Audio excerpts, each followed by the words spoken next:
Et l'ayant trouvé, il l'amena à Antioche. Pendant toute une année, ils se réunirent aux assemblées de l'Église et ils enseignèrent beaucoup de personnes.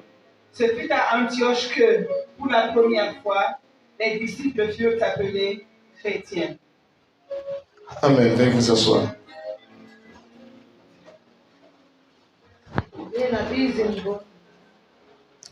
Je bénis le Seigneur Tout-Puissant,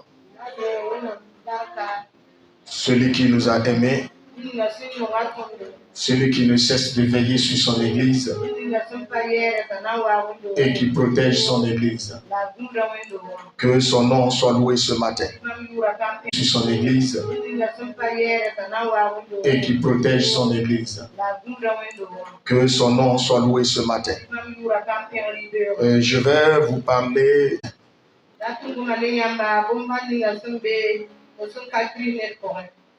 le mystère autour du nom chrétien.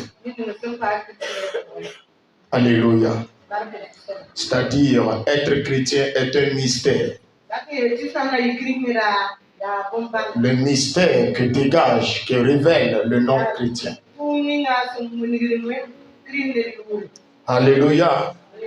Je dis le mystère que révèle le nom chrétien. Par définition, selon la Bible, un chrétien est une personne née.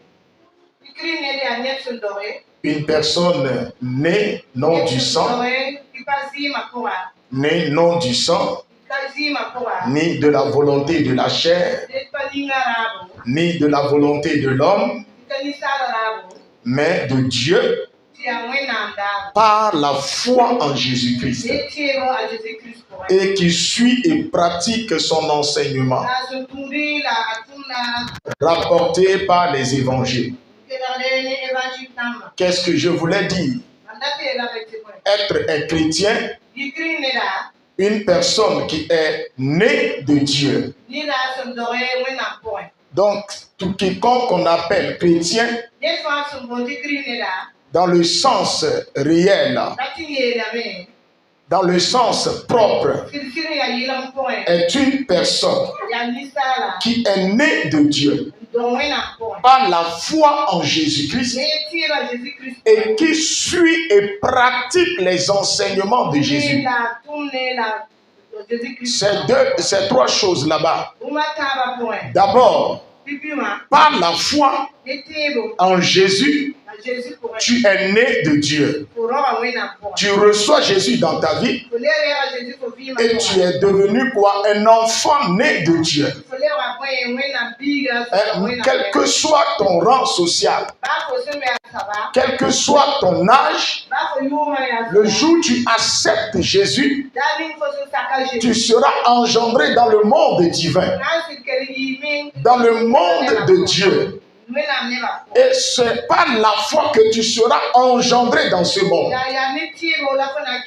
Dans ta famille, eux, ils vont penser que tu es toujours la même personne. Mais aux yeux de Dieu, tu es différent. Dis-moi Amen. Tu es différent. C'est pourquoi, et comme ce nom est un mystère, raison pour laquelle Nicodème demande à Jésus, moi qui suis âgé, dois-je retourner dans les entrailles de ma mère pour être né de nouveau? Non, Jésus dit, tu es docteur de la loi.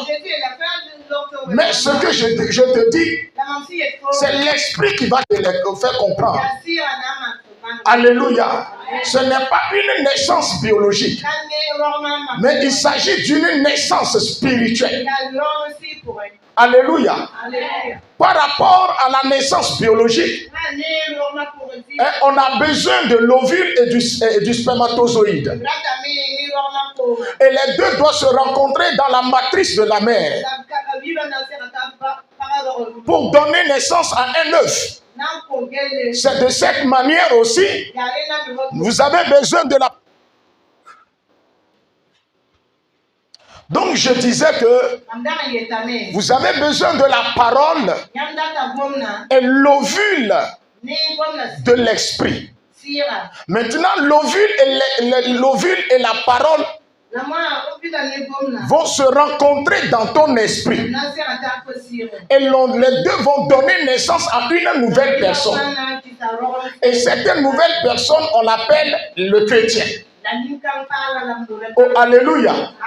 Quand tu es né de Dieu, tu auras le caractère de Dieu. Tu auras le sang de Dieu dans tes veines. Tu auras les pensées de Dieu. Donc un chrétien est une personne mise à part, est une personne consacrée à Dieu, est une personne qui ne vit pas pour lui-même, mais qui vit pour Dieu. Oh, alléluia. Un chrétien, selon Jean 17, est une personne qui est dans le monde, mais qui n'est pas du monde. Est une personne, selon Romains 8, qui ne vit pas de la chair, qui n'est pas conduit selon la vue, mais qui est conduit par l'esprit. Donc vous voyez la personne, vous croyez qu'elle est seule, mais elle marche avec le royaume céleste. Elle marche avec le trône de Dieu. Elle se déplace avec Dieu.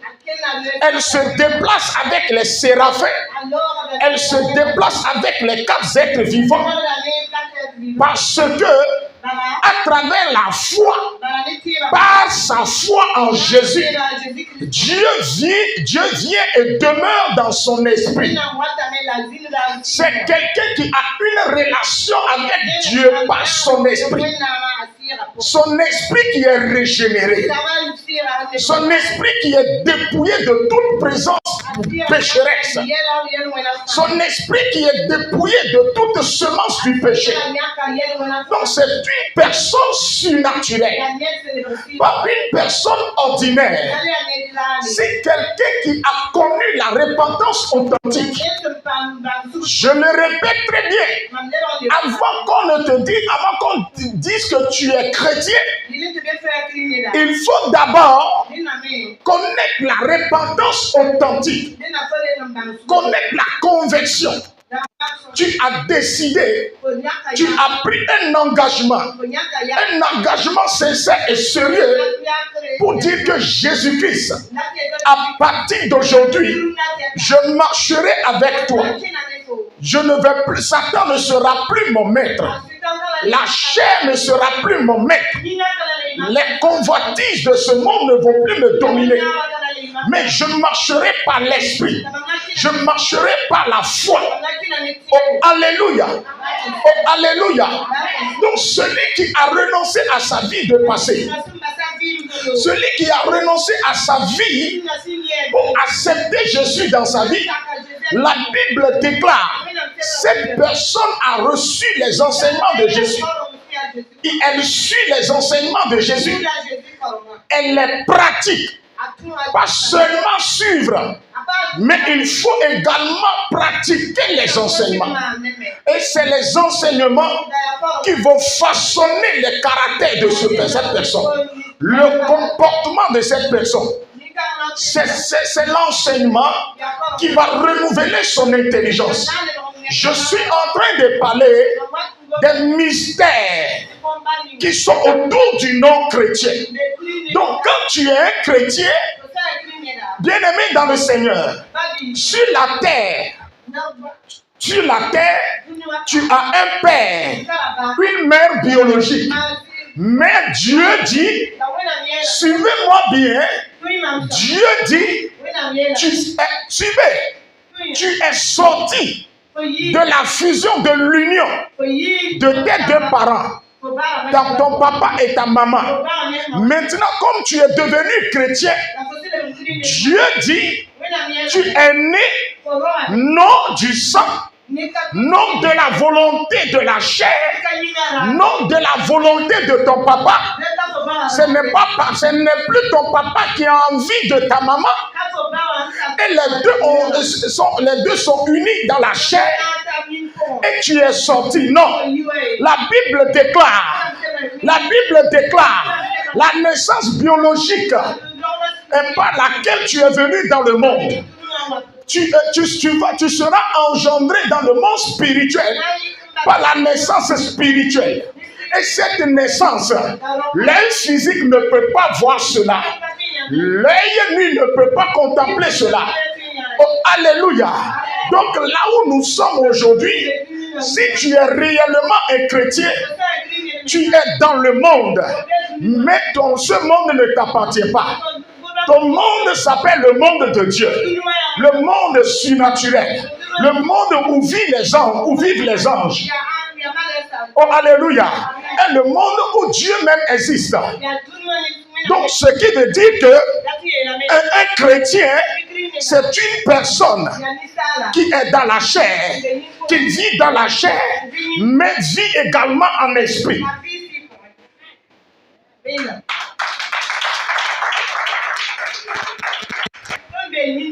Pourquoi la chair?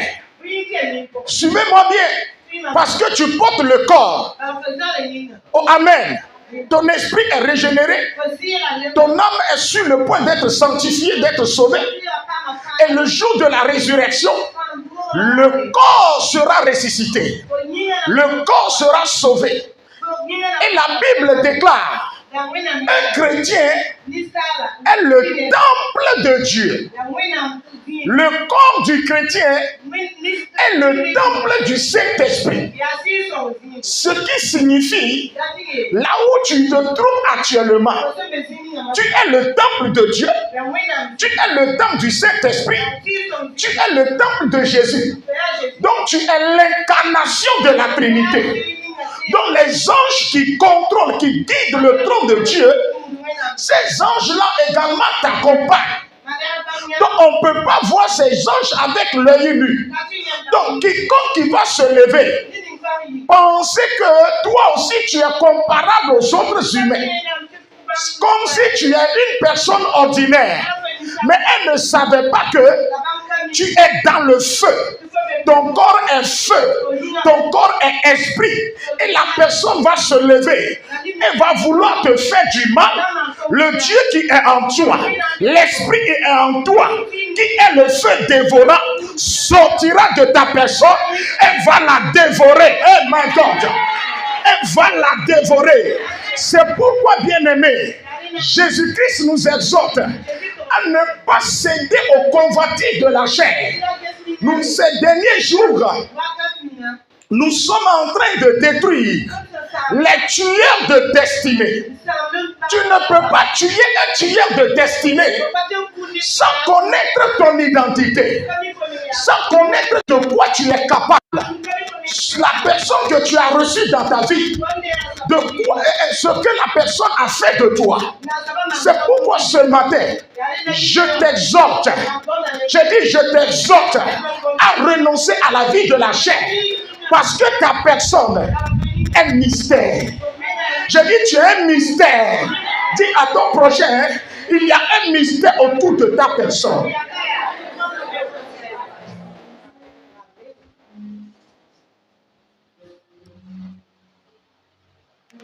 L'apôtre Pierre, il ne s'appelait pas Pierre.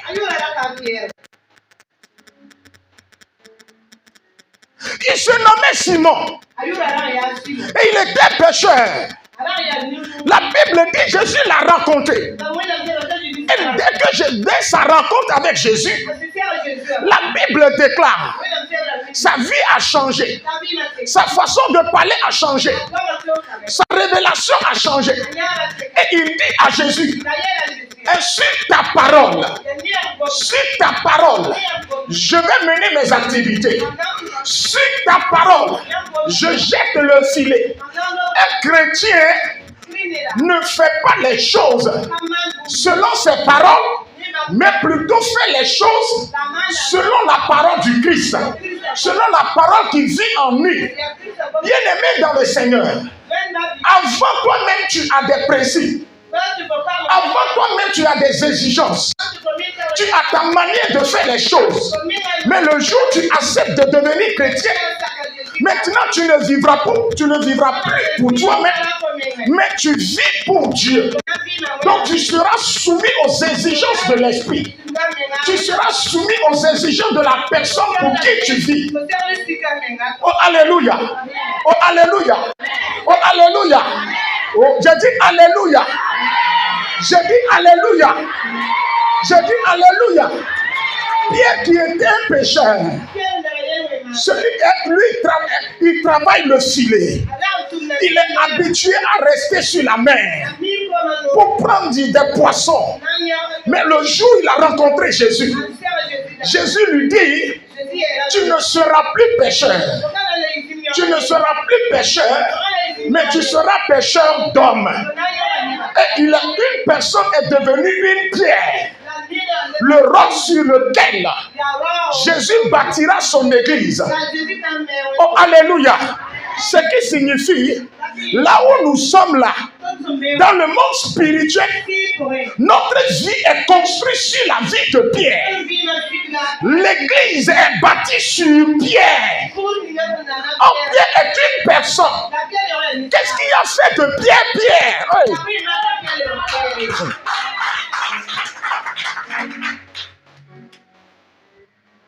Jésus-Christ même sur le plan, Jésus-Christ même dans la langue grecque s'appelait le Pétra.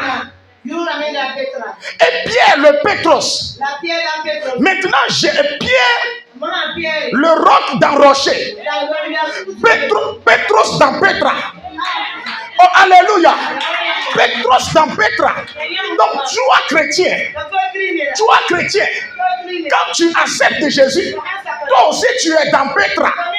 Tu es protégé dans le rocher. Ta vie est dans le rocher. Personne ne peut te détruire. Personne ne peut te toucher. Quand ils vont se lever contre toi, ils seront confondus. Je dis bien, ils seront confondus. Ils ne pourront pas. Pourquoi tu es chrétien? Pourquoi tu veux que les gens arrivent à te comprendre? La vie est un mystère. Mais quand tu as dans sa vie, ils ne peuvent pas te comprendre.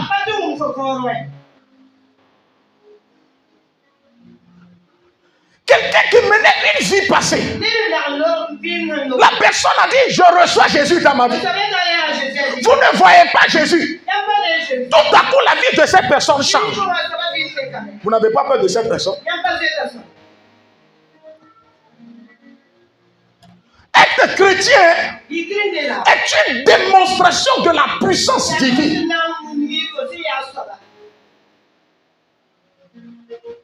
Regarde ton prochain. Dis-lui, il est temps que tu révèles ton identité aux membres de ta famille et à ta société.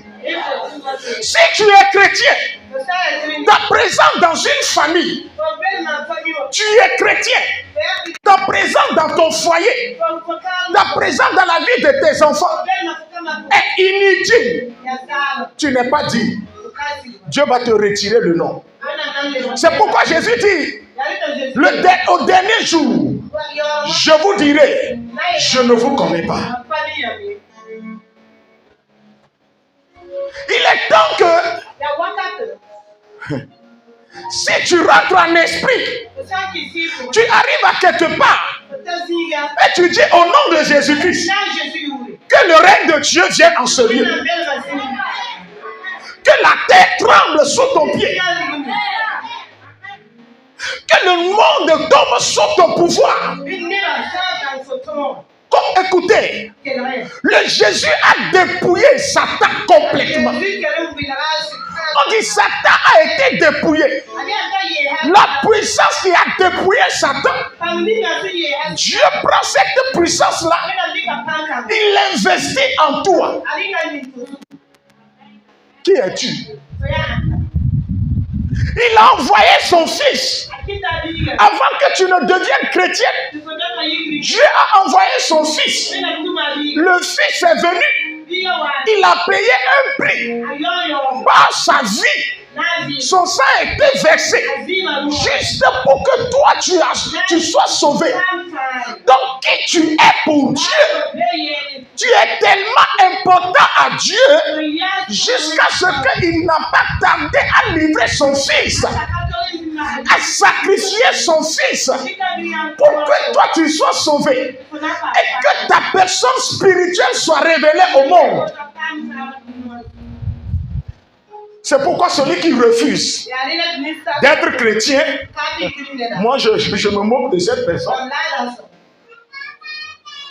Ce ne sont pas aujourd'hui au Burkina, moi à chaque église, mais vous ne connaissez pas encore. Hein? Vous ne comprenez pas la vie chrétienne. Vous n'êtes pas sérieux avec le Seigneur.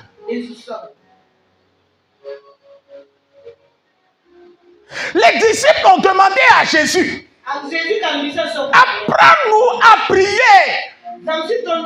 Jésus dit, si vous êtes des chrétiens, vous m'avez reçu par la foi et vous êtes engendrés dans le monde de mon Père.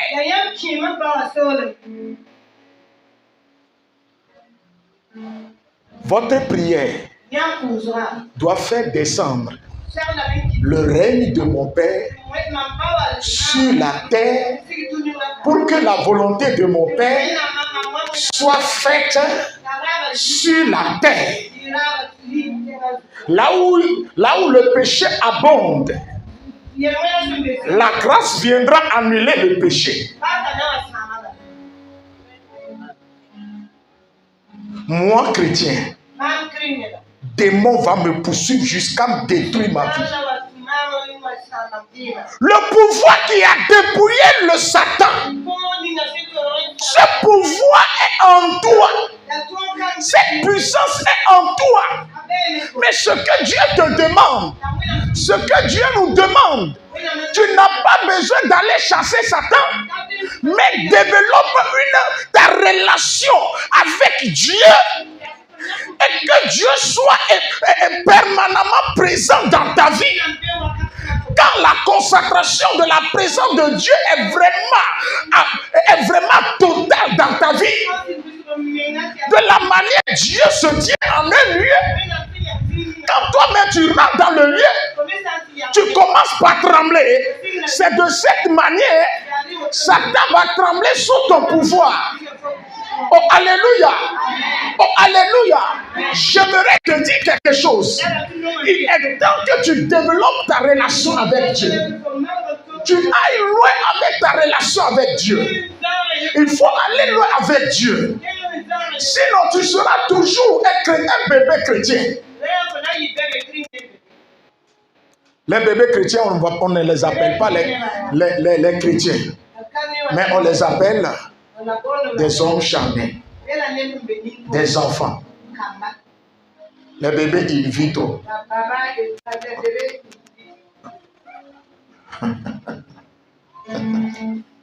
Ce matin, si tu as perdu ton identité, si tu as perdu un don de Dieu, ce matin tu vas le retrouver. Oh, amen. Suivez-moi bien.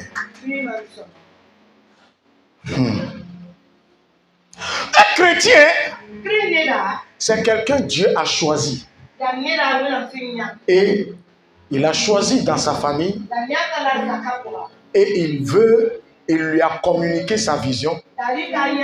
Et il lui a donné une mission. Et par cette mission, il va révéler Dieu à sa famille. Et celui qui est croyant, celui qui est chrétien, la Bible déclare le premier chrétien qui est Abraham. Je le dis, le premier chrétien qui est Abraham. Avant qu'il ne soit chrétien, Dieu a dit: sors de la maison de ton père. Tu ne peux pas être toujours dans la maison de ton père en étant chrétien. Je ne parle pas de la maison physique. Tu ne peux pas toujours pratiquer la tradition.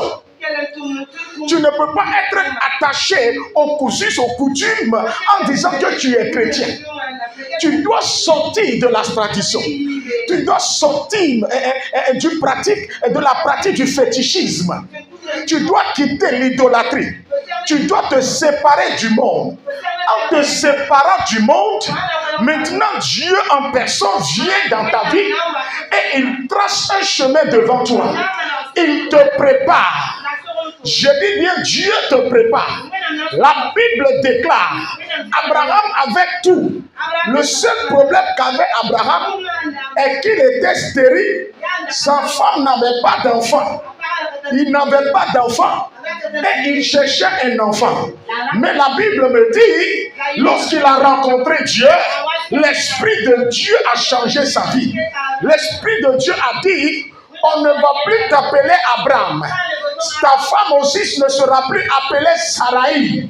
Si tu es chrétien et tu es maudit, ton nom sera changé. La malédiction deviendra bénédiction.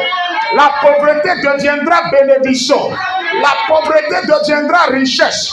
L'échec deviendra réussite. La honte deviendra la gloire. C'est comme ça, bien-aimé dans le Seigneur. Si tu es réellement né de nouveau, tu es né de nouveau, tu es né de nouveau, tu es né de nouveau, tu es né de nouveau. Et quand tu marches dans la lumière. Et les nations marcheront à la clarté de ta lumière.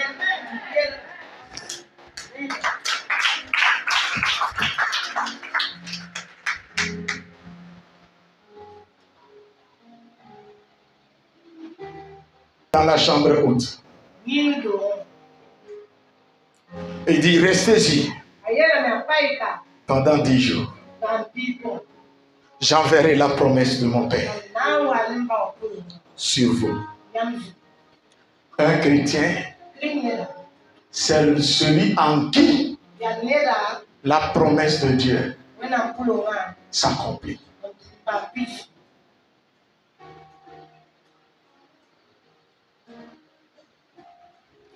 Un chrétien, ce que tes parents n'ont pas réalisé. Si toi tu es chrétien, tu es né dans cette famille pour réaliser ce que les parents n'ont pas pu réaliser. S'il y avait des limites, des barrières, établis par les dîmes, établis par les démons de cette famille, du moment où toi tu es né de Christ, tu es né dans le royaume, tu as une mission pour briser les chaînes, briser la barrière, jusqu'à amener toute la famille à la destination, amener la famille au large. Dis-moi un bon amen. Dis-moi un bon amen. Si dans votre famille, vous êtes en retard, reçois le feu de l'esprit qui va t'aider à briser les chaînes. J'ai dit, reçois le feu de l'esprit qui va t'aider à briser les chaînes. Oh, alléluia. Oh, alléluia. Si dans votre famille, il y a des gens qui n'ont que 50 millions, si toi tu es né de Dieu, Dieu par toi, tu vas amener toute la famille à gagner des milliards. En toi, la famille sera bénie. Parce que Joseph également était un chrétien. Oh, alléluia. Joseph était un chrétien. Et en lui, sa famille a été bénie. En lui, la pauvreté a été détruite. Je prophétise sur ta vie ce matin. Je déclare sur ta vie ce matin toute parole prophétique maléfique que l'ennemi a déclaré sur votre famille. La parole là est annulée au nom de Jésus. Le mauvais sort que porte ta famille, le mauvais sort que tu portes ce matin, le mauvais sort est annulé. Oh, alléluia. La Bible déclare, quand tu deviens un chrétien, toutes choses sont devenues nouvelles. Oh, alléluia. Oh, alléluia.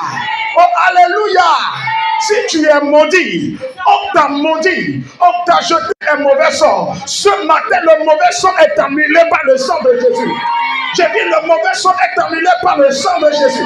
Reçois ton élévation. Reçois ta bénédiction.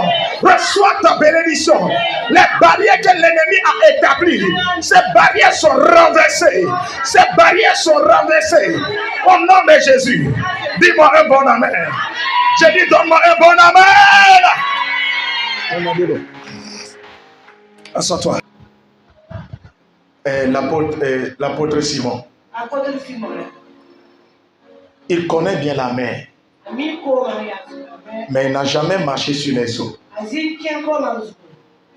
C'est un habitué de la mer. Il s'immerge dans l'eau pour aller tirer le filet. Il connaît très bien, il maîtrise la mer.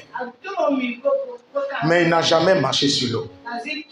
Mais le jour où il a reçu Jésus, et il est devenu vrai chrétien, la Bible déclare, il a dit, si c'est toi Jésus que je vois sur la mer, permets à ce que moi aussi je vienne.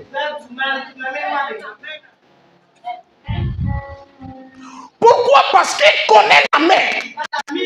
Et c'est qu'il y a une loi. Il y a une loi qui empêche un être humain de marcher sur la mer. Jésus veut nous faire comprendre. Il y a la loi physique. C'est une loi qui contrôle la terre. Si tu es né de Dieu, la loi de l'esprit et de vie maintenant te contrôle. Qui est la loi du décollage? Dis-moi amen. Une autre loi. Il n'a pas annulé la loi physique, la loi de la gravitation, mais il a créé la loi, la loi de l'esprit. Donc nous là, nous les chrétiens, nous vivons dans le monde spirituel pour lui faire comprendre qu'il vit dans un monde spirituel et il doit vivre le surnaturel. Il dit viens marche. Il a commencé. Il est sorti des eaux. Il est sorti, de la barque. Et il marche. Et il dit, hé, moi Pierre, je marche sur les eaux. Que l'Esprit te tienne par la main pour te faire marcher sur les eaux. Que l'Esprit de Dieu te tienne par la main pour te faire marcher sur les eaux. Aujourd'hui, Dieu t'a donné un talent. Dieu t'a donné l'intelligence. Il va utiliser ce don en toi pour que tu deviennes une personne importante. Oh, alléluia. Si tu es opté à être un laboratoire, bien-aimé dans le Seigneur, Dieu va utiliser cette intelligence pour sauver tes vies. Si tu es un médecin, que ton nom soit connu dans le monde au nom de Jésus. Dis-moi un bon amen. J'ai dit, dis-moi un bon amen. Que Dieu utilise ton intelligence. La Bible déclare, oh alléluia, Daniel n'était pas simple chrétien. Il était un chrétien authentique. Lorsqu'on a comparé sa connaissance, son intelligence avec les Chaldéens, la Bible et les magiciens, la Bible dit qu'il est doté, il est doué d'une intelligence surnaturelle. Bien-aimé dans le Seigneur, je prie pour toi ce matin que ton intelligence soit incomparable, que ta sagesse soit incomparable. Vous voyez, il y a une manière, quand tu es chrétien, la manière dont les gens du monde font leurs choses. Et toi, quand tu vas arriver, tu ne le feras pas à ta manière, mais l'Esprit de Dieu va te donner la révélation. L'Esprit de Dieu va te donner le secret, le code. Que l'Esprit de Dieu te donne le code de ta vie, le code de ta réussite, le code de ton élévation. Ils feront tout pour te connaître. ils feront tout pour te bloquer. Mais ils ont oublié que tu es conduit par le surnaturel.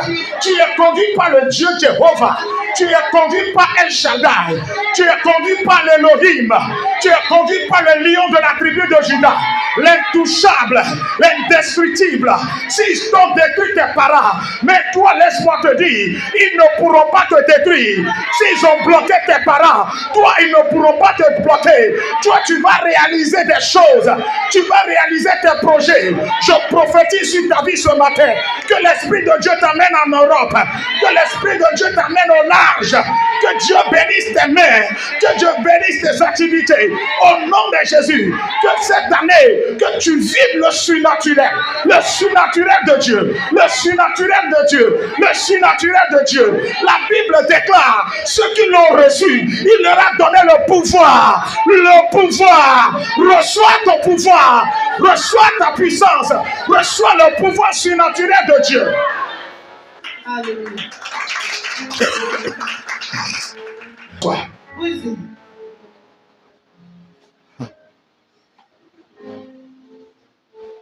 Jacob a rencontré Dieu à sa manière de faire l'élevage. Mais lorsque Laban est rentré dans la maison de son oncle, ce qu'il fait, c'est l'esprit qui le guide. C'est l'esprit qui le dirige. C'est l'esprit qui le dit non, ne fais pas comme ça. Si Laban le piège, Laban a oublié que il y a un Dieu qui contrôle la vie de Jacob. Il piège Jacob. Dans la nuit profonde, Dieu descend dans l'esprit de Jacob et il lui donne des instructions. Et le lendemain, Jacob obéit à la lettre. Et la Bible déclare, Dieu a dépouillé Laban de ses biens. La richesse a changé de main. Amen. Je dis, la richesse a changé de main.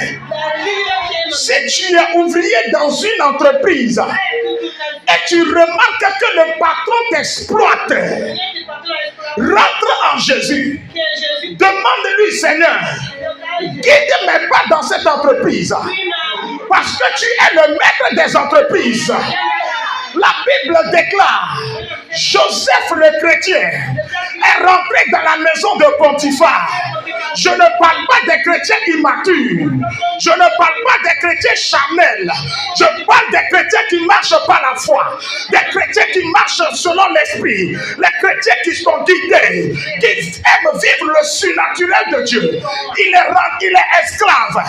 Il a été acheté par le Potiphar. Mais lorsqu'il est rentré dans la maison, Joseph n'a pas dit je suis chrétien, mais dès que le Potiphar l'a vu, il a vu que l'Éternel était avec Joseph. Hey, Jésus était avec Joseph. J'ai dit Jésus était avec Joseph. Il est temps que ton comportement, ta façon de s'habiller, ta façon de parler, ta façon de faire les choses, ta façon de réagir révèle au monde que toi, tu es né de Dieu. Tu es né de Dieu. Il n'a pas besoin de dire je marche avec un Dieu. Écoutez-moi bien. Potiphar est un idolâtre. Mais un chrétien dans la maison d'un féticheur. Un chrétien dans la maison d'un idolâtre. Mais la Bible dit tout ce qu'il touchait dans cette maison prospérait. Les fétiches de Potiphar n'empêchent pas Joseph de réussir. Hey! Arrête d'être un bébé chrétien. Si tu es un non-chrétien authentique, même si tu es entouré de collègues sectaires, des collègues francs-maçons. Leur franc-maçonnerie ne va pas t'empêcher de percer, de réussir, d'avancer. Donne-moi un bon amen. Parce que ta lumière est différente de leur lumière. Ce n'est pas le soleil, la lumière du soleil qui t'éclaire, mais la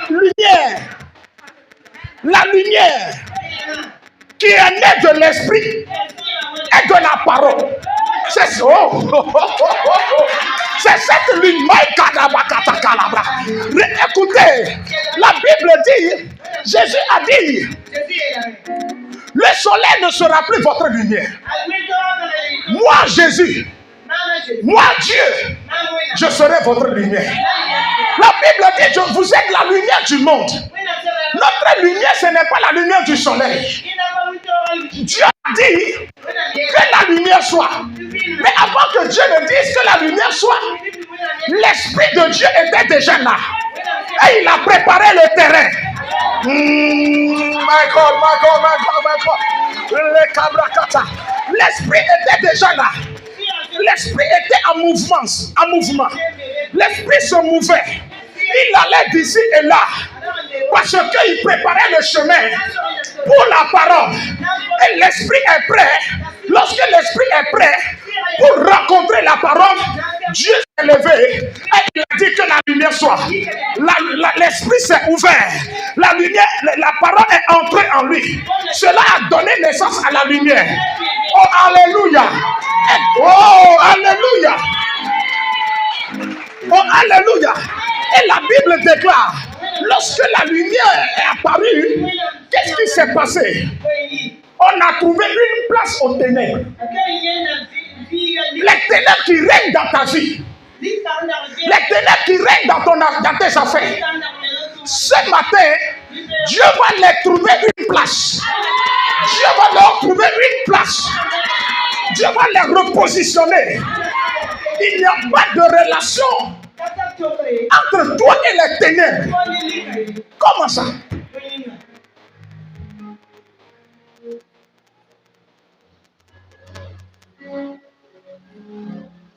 Un chrétien. Regardez. Philippe, qui était un simple diacre. Il n'est pas apôtre. Quand je vais donner le nom d'un apôtre, tu vas dire que ça c'est apôtre. Mais je parle de Philippe, qui n'est pas apôtre, qui n'est pas envoyé de Dieu, mais il est seulement un diacre. Il prenait soin des veuves de l'église. Il s'occupait des orphelins. Il s'occupe de l'église, il nettoyait, il arrangeait tout. En faisant cela, la Bible dit, le Saint-Esprit l'a pris. Il fut rempli du Saint-Esprit. Et il est parti expliquer la parole à l'eunuque éthiopien.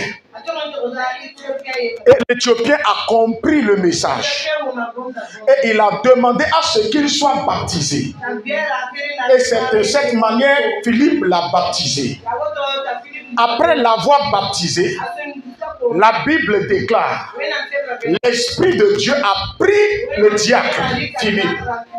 Et il a disparu sous les yeux de l'Éthiopien. Donc dans la Bible, c'est lui seul qui est le chrétien qui disparaît et réapparaît. Dis-moi un bon amen. Dis-moi un bon amen. On ne mangeait pas la chair d'un chrétien. On ne tue pas les chrétiens bêtement. Vous allez voir tous les apôtres de Jésus.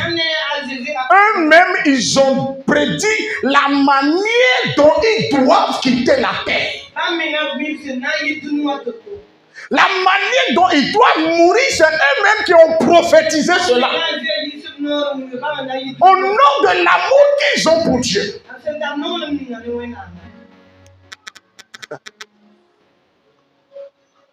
Si tu es chrétien, le jour où tu quitteras la terre, réellement conduit par l'esprit, le jour où tu vas quitter la terre, tu le sauras.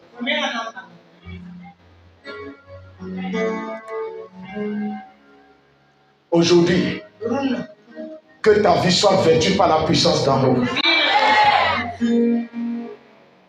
Tu es chrétien. Tu veux faire les choses comme les gens du monde. Tu es chrétien. Tu veux mener des activités comme les gens du monde. Pierre était sur la mer. Jésus est rentré dans la barque. Jésus dit, Pierre, tu n'es pas appelé à faire les choses comme les gens du monde. Non, fais-le dans l'esprit. Et il dit, jette le filet. Le filet que lui-même il jetait pendant des années. Et même la nuit là, il a jeté le filet. Et il n'avait rien eu. Mais Jésus est là. En présence de Jésus, Jésus l'ordonnait de jeter le filet. Ton Jésus est où? Et tu pars au marché, tu ne vends pas. Ton Jésus est où? Tu pars à l'examen, tu échoues, tu reviens. Ton Jésus est où? Tu cherches l'argent, tu ne trouves pas. Comment ça? Je vous dis, nous les éclairés, nous serons distingués à Ouagadougou. Si tu n'as pas dit un bon amen, moi je dirais Amen.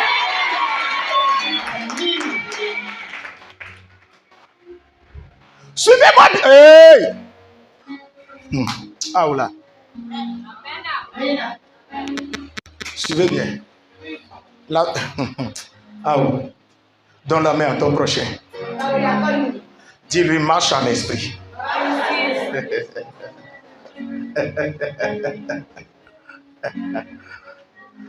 Soyez vigilants. Hein? Je peux vous lire un verset. Genèse 13.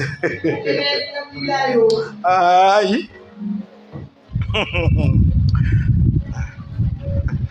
Ah, dis à ton prochain, je serai et je resterai chrétien.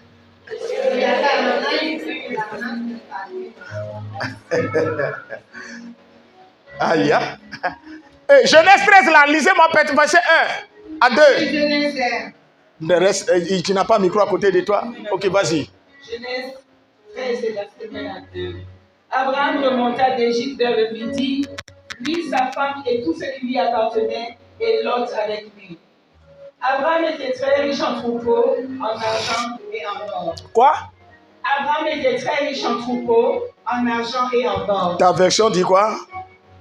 Abraham était très riche en troupeaux, en argent et en or. Il est très riche. En troupeaux, en argent et en or. Il est très riche. Soldat de Christ. Soldat de Christ. Comment était la vie d'Abraham avant d'aller dans la maison?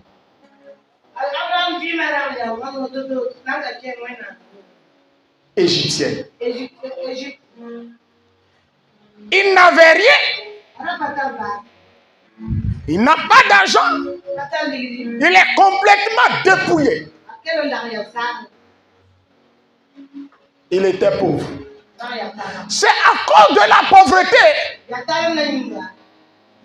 Il a vendu sa femme. Et il a dit non. Pour que les gens s'occupent bien de moi, je dirais que tu es ma soeur. Et il est rentré dans cette maison. Une maison égyptienne.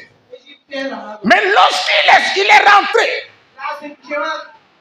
avant qu'il ne sorte, il était pauvre. Mais avant qu'il ne sorte de la maison païenne, il est devenu comment? Il est devenu comment? A-t-il travaillé? Est-ce qu'il a demandé? Est-ce qu'il a commandé? Est-ce qu'il a volé? Il a escroqué quelqu'un. Mais avant qu'il ne sorte, quelqu'un qui vient de mentir, quelqu'un à cause de la faim. Mais la Bible dit, il sort de la maison du roi en étant très riche.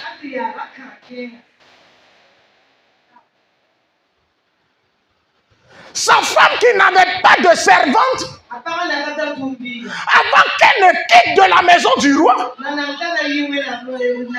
elle a une servante.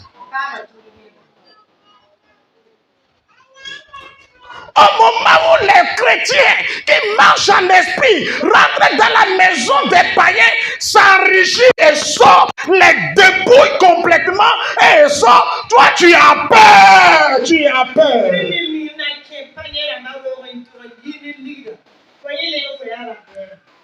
C'est dans la maison du roi Nebuchadnezzar. Daniel a été élevé. C'est en Égypte. Joseph est devenu premier ministre. Le roi a enlevé sa bague. Il a enlevé son anneau et lui a porté. Comment ça? Esclave. Devenu premier ministre.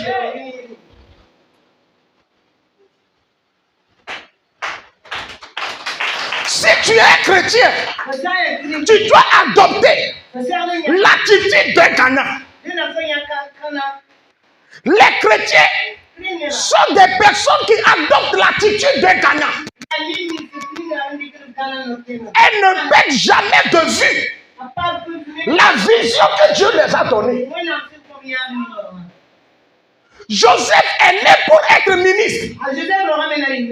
Mais l'ennemi a substitué à sa vie. Et il est devenu quoi? Chef de la maison de Potiphar. Oh, il n'était pas né pour être chef de la maison. Il a vite compris. Il dit c'est dans cette maison, je suis libre, je suis heureux, je peux faire tout, mais je demeure toujours esclave. Je veux ma liberté financière. Je veux ma liberté financière. Je veux ma liberté financière. Oh, alléluia. Mais malheureusement, toi chaque jour là, c'est ton salaire seulement tu penses. Tu veux prendre toute ta vie, être employé. Comment ça? Jusqu'à quand toi aussi tu vas employer les gens? Jusqu'à quand toi aussi tu vas créer une entreprise? Jusqu'à quand toi aussi tu vas ouvrir ta clinique? Je prophétise sur ta vie que Dieu te donne une clinique à 3 étages. Donne-moi un bon amen. Si tu es médecin, reçois cette grâce. Ah, parce que tu n'es pas médecin, tu dis... Alléluia. Les chrétiens aujourd'hui s'attachent à 35 000 francs seulement. Et ils sont contents. Comment tu peux vivre comme ça? Tout le mois 35 000. Et toi-même tu es content, tu dis tu vas où? Je vais au travail. Oh! Comment?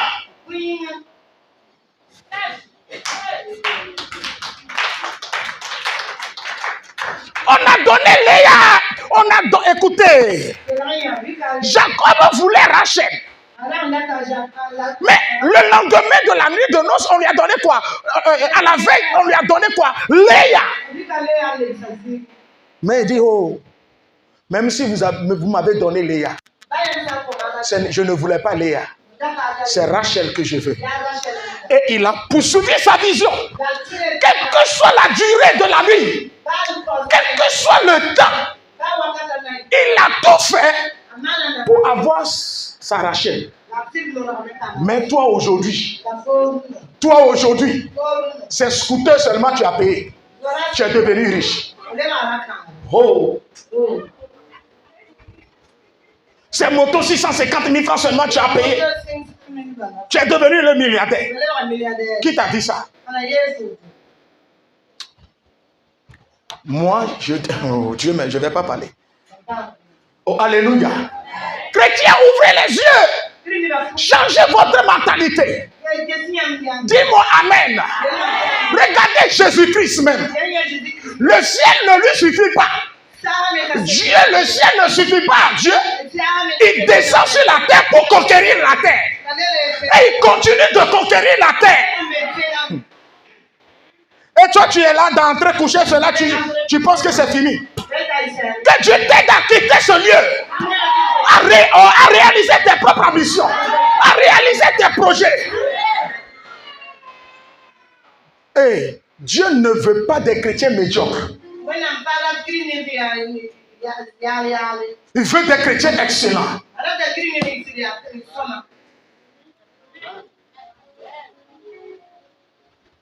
Pose-toi la question, qu'est-ce que je peux faire avec Dieu? Il est temps que toi, avec Christ, tu nourris des bouches. Tu recrutes plus de 2000 ouvriers dans ton entreprise.